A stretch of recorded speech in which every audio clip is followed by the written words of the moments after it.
Styling out diri sa condo dula tag Call of Duty. Kaning nga dula is 5 years na nga dula, pero bago lang ang ilang gitawag og DMZ. Kani DMZ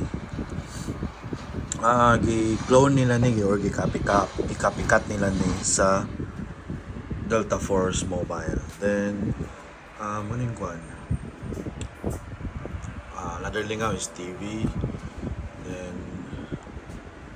while dining in kaon ka dire mo tong view na ay dagat ana. Tapos nga na ang style sa asphalt curtain. So first layer blind curtain ni siya is kani siya pagka dari sa unahan dapit. Then second layer is kaning more silk para dili kay silaw nga mutanaw ka sa view. O gusto ni mo tanawon gid ang view nga ni mo ni siya.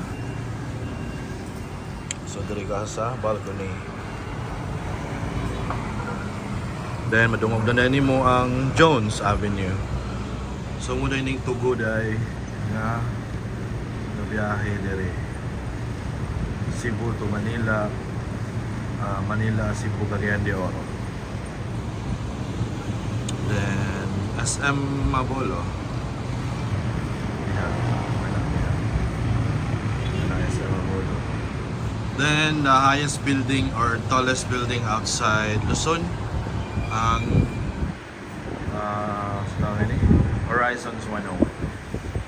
And then ang landmark sa atong place is ang YMCA Karaana.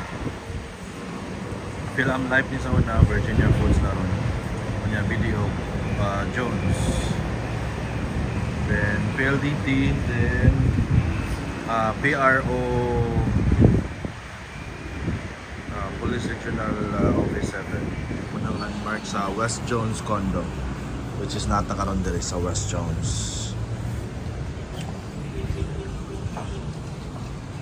So muna yung reality ang atong ipakita sa inyo sa condo living. Mo day nga atong gina-share day atong lifestyle day no kay sa una nagtrabaho ko diri Cebu. Daghan mga baligya diri nga property kanang para ng mga liluan, subdivision, mga balay ana. So kung ikaw na enough nga savings or kwarta, di ba? Kung saan na inaala niya yung condo. So, muna ang purpose sa aning video. Kunya, dagan, struggle, hardship, failure, ay mong maagian kung condo ay mong takakon. Di siya lalim pagka-condo. Episode. So, number 1 diya is ang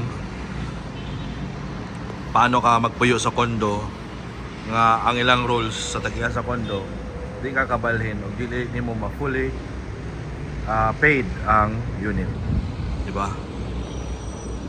Paano ka mo move in o wala nimo na full o bayad muna. Kabayad mi sa una since 2018 mi nagkuha diri kondo. Then eventually mag-evolve imong una-una. Daghan struggle magianay mo. Nga dili lang dai diha sa equity nga gabayad ka, dili. Imong atubangon pagiday ang pag-move in. Nga dapat ma-full nimo bayad ang total amount sa unit, aya ka makapuyo. Muna yung imong i-consider.